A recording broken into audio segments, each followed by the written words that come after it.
안녕하세요. 믿기 어려울 수도 있을 텐데, 정말로 제가 겪었던 이야기를 해볼까 합니다. 아내와의 이야기부터 천천히 해보겠습니다. 아내를 처음 만난 곳은 다니던 회사였습니다. 저는 영업부에서 일을 했었고, 아내는 격리로 일하고 있었습니다. 저는 아내에게 첫눈에 반해서 용기를 내서 말을 걸었고, 그 일이 계기가 되어 친해졌습니다. 그리고 반년 후에는 사귀게 되었습니다.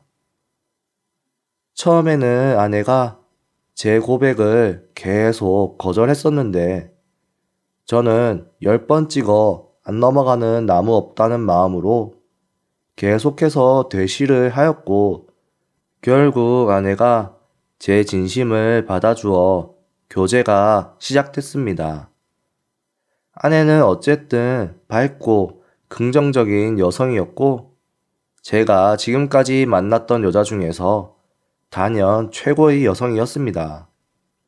평생 함께 있고 싶다고 진심으로 생각한 저는 교제한 지 반년 후에 프로포즈를 했습니다. 물론 아내에게는 단칼로 거절을 당했습니다. 연애랑 결혼은 다르기도 하고, 결혼은 신중해야 한다는 건 저도 충분히 이해했습니다. 하지만 아내를 절대 놓치고 싶지 않았습니다. 이렇게 매력적인 사람은 한 번도 본 적이 없었고, 이 사람을 놓치면 평생 후회할 거라는 생각이 계속 날 정도로 정말로 좋아했습니다.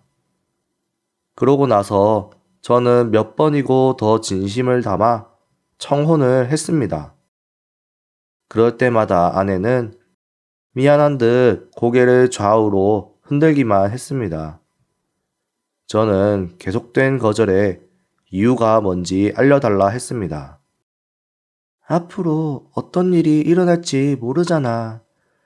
그리고 나는 행복한 가정을 꾸릴 수 있을지 자신이 없어. 아내는 불안한 듯이 말했습니다. 저는 그런 불안감을 불식시키고 싶어서 그냥 제 옆에 계속 있어주는 것만으로도 제일 행복하다고 설득하였습니다. 그러자 아내는 놀란 표정을 짓는가 싶더니 갑자기 흐느끼기 시작하면서 곧이어 울먹이는 목소리로 고마워. 앞으로 잘 부탁해. 라며 머리를 푹 숙이더라고요. 승낙을 받았다는 것에 저도 기쁨의 눈물을 흘렸습니다. 이렇게 해서 저의 프로포즈는 10번째 만에 꽃을 피웠습니다.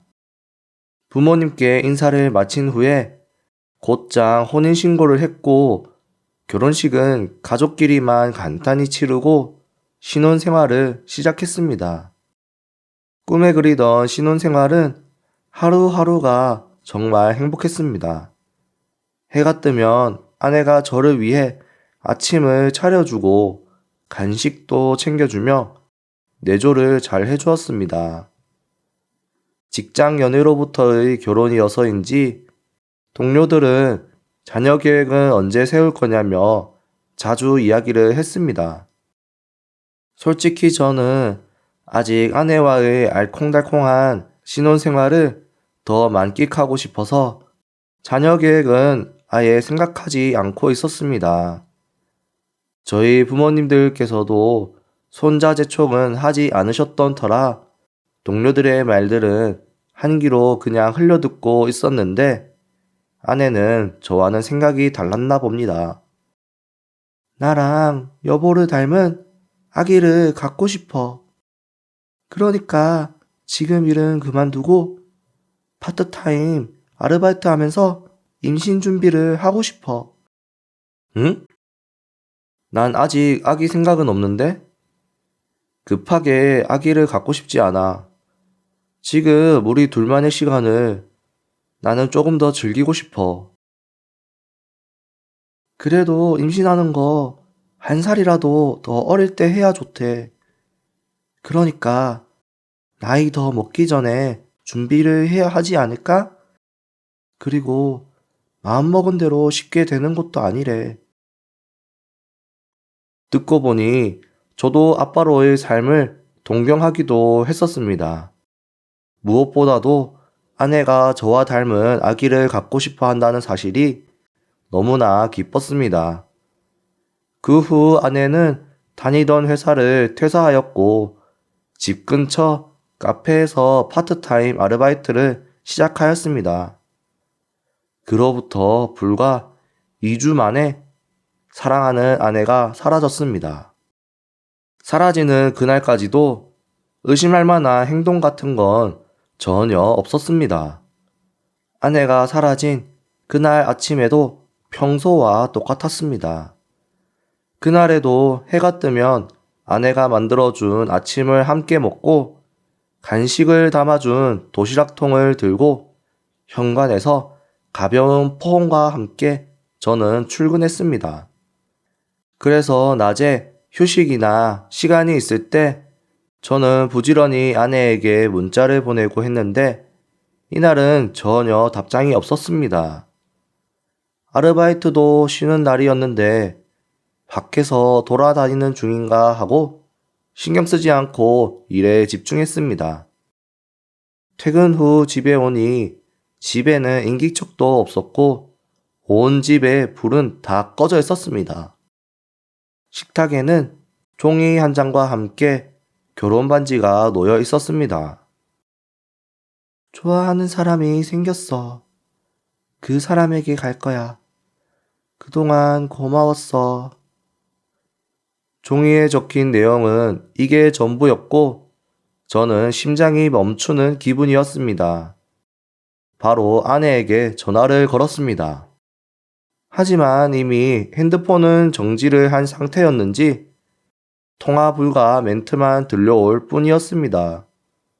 장모님, 장인어른께도 즉시 전화를 해서 상황을 말씀드렸는데 연락받은 게 없으시다고 하더라고요. 지인들이며 친구들에게도 전화를 돌려봤지만 아내의 행방을 아는 사람은 한 명도 없었습니다. 파출소에도 도움을 요청했지만 성인이 편지를 남기고 나간 상태라 인내심을 갖고 기다리는 게 최선이라는 말만 되풀이 하시더라고요. 결국 아무것도 못하고 터벅터벅 집에 귀가했습니다. 아내에게 버림받았다고 생각한 저는 폭포수 같은 눈물을 흘리며 슬픔에 잠겨 있었는데 그 상황에서도 배꼽시계는 잘 작동해서 배가 고파왔습니다. 냉장고에 뭐 없나 하고 열었을 때 만들어 놓은 반찬들이 냉장고 안에 빼곡히 들어 있었습니다. 반찬들은 모두 제가 좋아하는 거였습니다.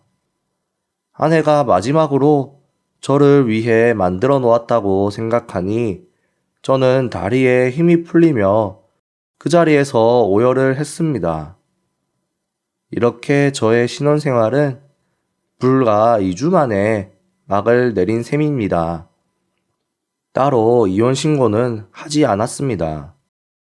혹시나 마음이 바뀌어서 불쑥 돌아올지도 모른다는 생각에 그냥 기다렸습니다. 그런데 1년이 지나도 2년이 지나도 아내는 돌아오지 않았습니다. 회사 동료들도 아내가 그럴 사람이 아닌데 믿을 수 없다며 사라진 직후에는 함께 수소문해 주고 도와주었는데 그래도 아내의 행방은 전혀 알 수 없었습니다.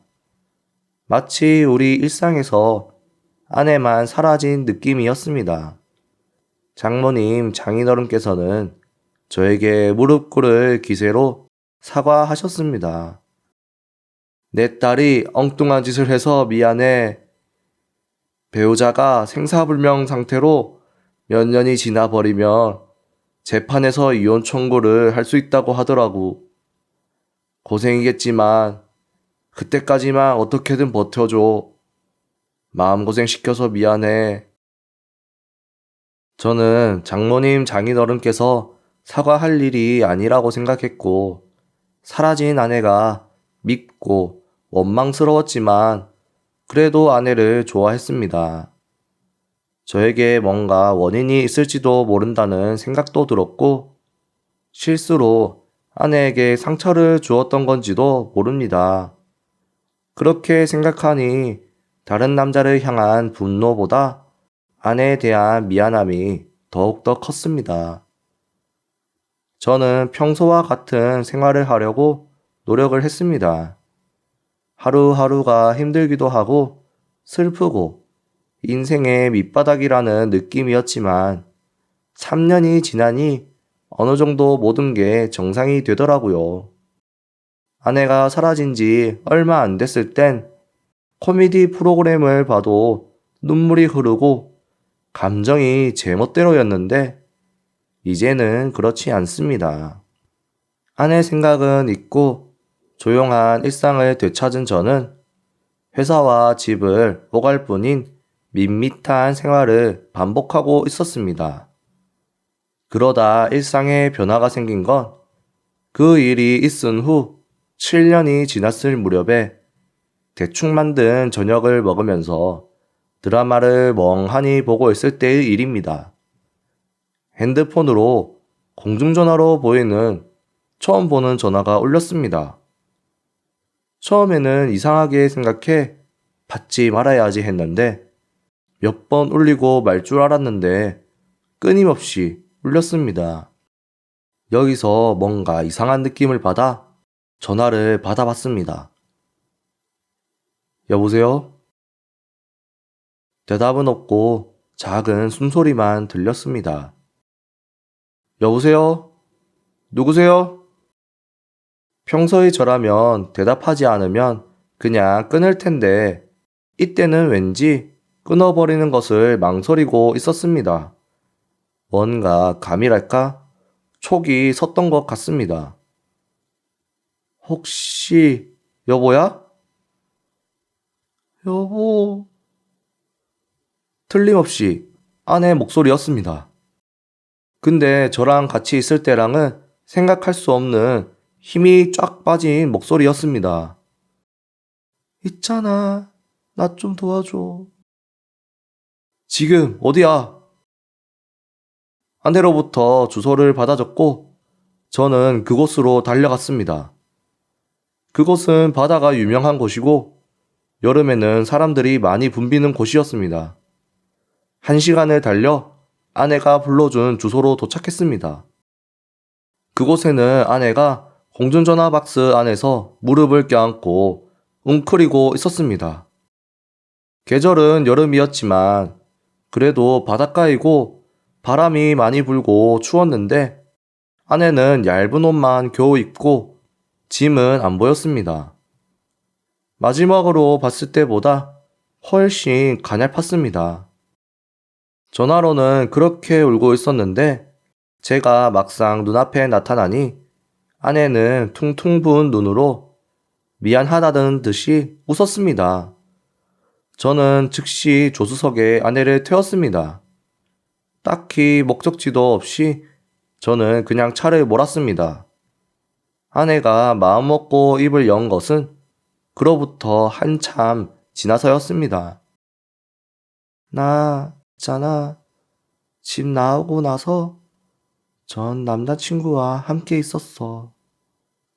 더듬더듬 아내는 지난 7년간의 이야기를 하기 시작했습니다. 아내의 말로는 회사를 퇴사하자마자 전 남자친구와 다시 재회를 했다고 합니다. 전 남자친구는 대학생 때 만났던 사이였다는데 자주 바람을 피워 마음고생을 시켰지만 당시에 아내는 무척 좋아했기에 몇 번이나 용서해줬는데 결국 마지막에는 다른 여자의 배가 불러오고 있다는 소문이 돌았고 미래를 생각하면 아들, 딸도 갖고 싶다는 생각이 들었어. 근데 너는 할 수 없잖아. 아내는 더 이상 용서할 수 없어서 헤어졌다고 합니다.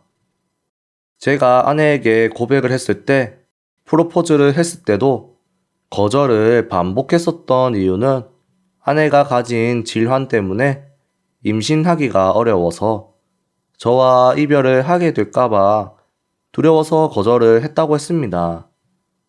하지만 함께 있는 동안 저를 되게 좋아해준 아내는 자신의 건강 상태를 차마 알리지 못한 채 결혼을 해버려서 계속 후회하고 있었습니다.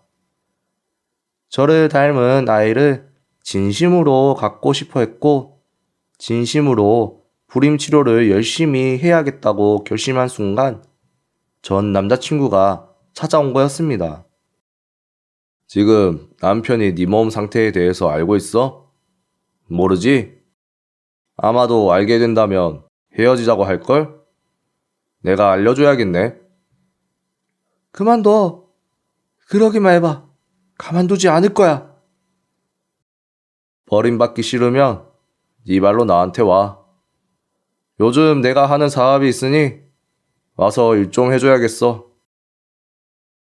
그리고 아내는 전 남자친구가 시키는 대로 제 앞에서 자취를 감추고 살던 곳에서 멀리 떨어진 곳에서 지내온 거였습니다. 그렇게 핸드폰도 없고 외출도 할 수 없는 상황에 처했는데 동료가 기지를 발휘해 밖으로 나갈 수 있는 기회를 만들어줬고 그 길로 공중전화를 찾아 전화를 한 거라고 했습니다. 갑자기 사라져버려서 미안해. 근데 진짜 여보 엄청 좋아했어. 프로포즈 할 때 했던 말 지금도 잊은 적이 없어. 옆에 계속 있어주는 게 제일 행복하다는 그 말 계속 생각하면서 지냈어. 저는 정신을 차려보니 울고 있었고 아내를 7년 만에 꽉 껴안았습니다. 그 후 저는 아내와 함께 가장 가까운 경찰서로 향해 도움을 청했고 아내는 병원에서 건강을 회복한 후 제가 사는 아파트로 돌아왔습니다. 장모님 장인어른께는 사실을 숨기고 다른 이야기로 말씀드렸습니다. 충격을 받으실까봐 걱정이 됐거든요. 무사히 딸이 돌아온 것에 대해 온 가족이 진심으로 안도했습니다. 저는 아내가 사라진 이후에도 이혼 신청을 하지 않아 법률상으로는 우리는 아직 부부임을 알게 되면서 아내는 또 통곡을 했습니다. 지금까지 계속 배우자로 남겨둔 거야? 앞으로도 함께 해도 돼? 당연하지. 나의 행복은 함께 할 때 느낄 수 있어. 그래서 7년 만에 아내가 돌아왔습니다. 아내가 돌아온 지 1년 반이 지난 오늘, 아내는 이제 안정기에 접어들었습니다. 그렇게 입덧으로 고생하고 있었는데, 지금은 2인분은 거뜬할 정도로 아내는 건강합니다. 뱃속의 아이도 잘 자라고 있고, 저는 그 어느 때보다 일을 열심히 하고 있습니다. 아내가 있는 것만으로도 충분히 행복하다고 생각했는데 앞으로 더 큰 행복을 위해 벌 수 있을 때 벌어놔야겠죠? 거짓말 같은 진짜 이야기 들어주셔서 감사합니다. 오늘의 사연은 여기까지입니다. 들어주셔서 감사합니다.